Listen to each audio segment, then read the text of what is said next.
What's up, everybody? Wagwan. Toya Entertainment here. I'm Halo 11, your host, and Yes, I'm here with sir. my older brother, and also one of the best artists I know, the Mac No Kappa. Yes, sir. And we're going to be doing 7 questions. It's a new series that we're starting here at Pretoria Entertainment called 7 Questions, where he's going to describe a new music video that he's dropping for a song he dropped in 2023 titled For the Mac. Yes, sir. Let's get into it. How you doing, my brother? I'm good, Ski. What you saying? I'm chilling, man. I'm chilling. All right, so For the Mac, you recorded in 2023, and 2 years down the line, actually 3 years down the line, it's 2 years, nigga. What you saying? 3? From the time you recorded, it's been 3 years. It's February. You recorded the song. Check YouTube. YouTube tells you 2 years ago. We have YouTube right here. We can't be arguing on the interview, bro. Come on. All right, so why do you feel? Actually, let's start about the song. So For the Mac. Tell us about the song, the inspiration, how it came together. Tell us about that. Well, For the Mac. See, it's 2 years ago, nigga. It's 2 years ago. So I dropped it in 2024. Yeah. So For the Mac, ultimately, I was going through something, a huge transition. I was on a metamorphosis. Yeah. Wow. You know what I mean? Yeah. But I was on a metamorphosis. Growing up, like let me not say growing up. My adolescence, like when I turned teenage, I became something else because like I had lost my baby sister. I'm not saying, don't quote me on this, guys. I'm not saying because I lost my baby sister, I have the right to be who I was now. I was just lost at that time. So I was a really naughty guy in the neighborhood, at school. So after I finished matric, I decided to switch. I decided to change who I was. I decided to be a better person to the community, you know what I mean? Yeah. Yeah, sir. So that's what inspired me to make this song. Like, what better way to solidify change than announcing it globally, bro? Yeah. Because now you have everyone looking at you like, except you dropped that song, but look at your ways, you know what I mean? You know what I mean? Yeah. So that's practically the inspiration, how I was living and the transition. Okay. Yes, sir. So, in an off-record conversation, and from what I've seen, you traveled all the way from Lusaka, Zambia to Choma in Southern Province of Zambia to record the song with a long-time friend of yours, Shakes. Out of all the producers you've worked with, why is it that you chose to do the song with Shakes? So firstly, Shakes understands me, and ultimately he was the first like legit person I went to make music with. Big up Shake. Shout out Limbi Kanidaka. I love you, bro. Like, no homo, but I love you cause he understands me. Then secondly, at the time I was going through my transition, he had decided that he's quitting to produce circular music. He's only going gospel. So I had sent him the beat. He loved the beat. Then he was like, can I hear your lyrics? Because he didn't want to have lyrics that wasn't preaching positivity or on some cussing and all that. So I spat the lyrics for him, sent it to him, and then he was like, okay, cool, so what are we gonna do? Are you gonna send me like a recorded thing? Then I'll have to tweak the FLP or something. But then I decided I just want to be in the same space as him so that I can really feed off his energy and he could have a feel of my energy too, you know what I mean? So I traveled to Choma on a Friday night, like got there at 11 p.m. Saturday morning, 6 a.m. I was in the stool, bro. Shakes had to go to church that morning, but I stopped him by the door. I was like, nah, bro, you ain't going nowhere. You know what I mean? I can't come from like 280 Ks away for none. You know what I mean? So it was like that. It was like that. So, you released other music on your channel. How do you feel about the music you did before For the Mac and the music you're doing after For the Mac? Explain that to us. How does that affect you as an artist, and how have you evolved as an artist? So honestly, art is not in a box. Yeah. Art is broad. Yeah. Art is wide. Yeah. There's different forms of art, bro. Yeah. When we break it down to the music, like, I am not a specific artist. You know, I'm not based only in rap or based only in trap. I'll hop on anything. Matter of fact, you're finna find me on a gospel track soon. Yeah. You know what I mean? So I love all my music and I appreciate all my music because it's like a track record of my journey, my progress. Because most of my music is always about me expressing me, like me telling people about what I've gone through, my experiences. You know, it's not about flexing or about just some fugazi fiction, bro. Nah, we don't do that here. Yeah, so it's practically like a venting space. I hit the mic, I vent, drop my shit in the mic, drop them lyrics, then take it out to the world. The first song I like really promoted was Wild. That was also a metaphoric title because it was a long time, like it was a while since I dropped the song. And then the song was talking about me wilding, like I was wilding. The wordplay. Yeah, sleep with that shit. Sleep with that shit. So, you know, 2 years it has taken you to drop the music video. This guy, hit me with that fire. I personally, I heard the song immediately, recorded it. And I told you, I was like, yo, when are we shooting the music video? No doubt. So, why has it taken you 2 years to decide to say, okay, you know what, now, guys, I want to do this thing, I want to record the music video? Why 2 years, bro? Gang, I've been going through some. Been going through something.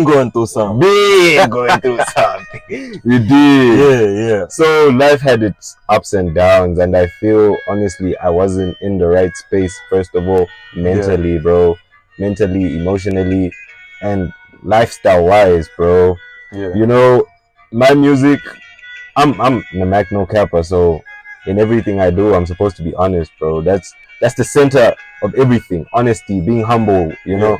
So I didn't want to shoot the music video at a time when I was not in line with my lyrics or living the totally opposite lifestyle from what I was. I was going to be on some fugazi, honestly, and I'm not about that pretending shit, bro. You know what I mean? I'm not about that pretending shit. So yeah, it took me that long because I feel I wasn't yet ready. Now I am. I've been celibate for the longest period of time. I don't do pills no more. We sip a little something. If you know, you know. You know. But from time to time, I be blowing them greens too, but like not the way I was, bro. With more morals, more discipline. You know what I mean? Yeah. So what? Fine shit be looking at her. This nigga. she out here trying to make me fall into temptation on some type shit. Crazy. So of course, you relocating to South Africa last year. And you being here for a while now. How does that affect you as an artist who started making music in a different country and now you're in a different space? How does that affect you? Bro, first of all, not even first of all. Ultimately, it's just motivating, bro. We have homeboys like Patrick Lee. We have homeboys like Kindly Nash. Homeboys like Yankuva, Keo Brady, you know, Jay Katana. Those niggas, some be younger than me, some be my age mates, but then they doing big things, bro. Big things. So I'm like, I'm in the same space as the greats. I'm a great. Of course. You know what I mean? So hanging around with monkeys, you're gonna behave like one type shit. In as much as I'm not clicked up with them for like that, but like, bro, we in the same fucking jurisdiction, bro. So I feel it's fucking the Mac to the world from now on. It's just giving me a go, like go mode, like go get him. You know what I mean? So you started making music at the age of 17, if I'm correct. 2019, how old was I? Yeah, you're about 17, 16, somewhere there. Yeah, around that time. So you start making music at 17. Yeah. What was the ultimate goal? Was it just make music, blow up like everybody else, or what has been your vision as an artist? So I first fell in love with making music. Well, I first fell in love with music to the point that I want to make music when I heard Triple X and Ski Mask. 2018, 2017, those guys pulled up with some whole different shit. They changed trap music, bro. Yeah. They introduced mumble rap. So I was like, okay, music works on people's emotions. Yeah. Music works on people's mindsets, lifestyles. So I was like, I wanna do that too. I wanna be impactful to people. I wanna change people's lives, bro. I ultimately didn't think about it like on the fame side. Yeah. Maybe till I got into it, like. But yeah, it was just even about like therapy, bro. Cause after our sister, look at me say yeah, but after T died, in 2017, I started bottling up a lot of feelings. So I was looking for where to vent. So looking for where to vent, I started finding peace in drugs, finding, I thought that was helping, but nah, I was still not fulfilled. I was still feeling like I'm longing for something, I'm missing something. Yeah. Then when I hit the booth the first day, bro, I felt like I hit a huge sigh, like a the load came off my shoulders, bro. Yeah. So it's also just therapy for me. It's like how I love cooking, where after I'm done cooking, all my stress is gone, bro. Yeah.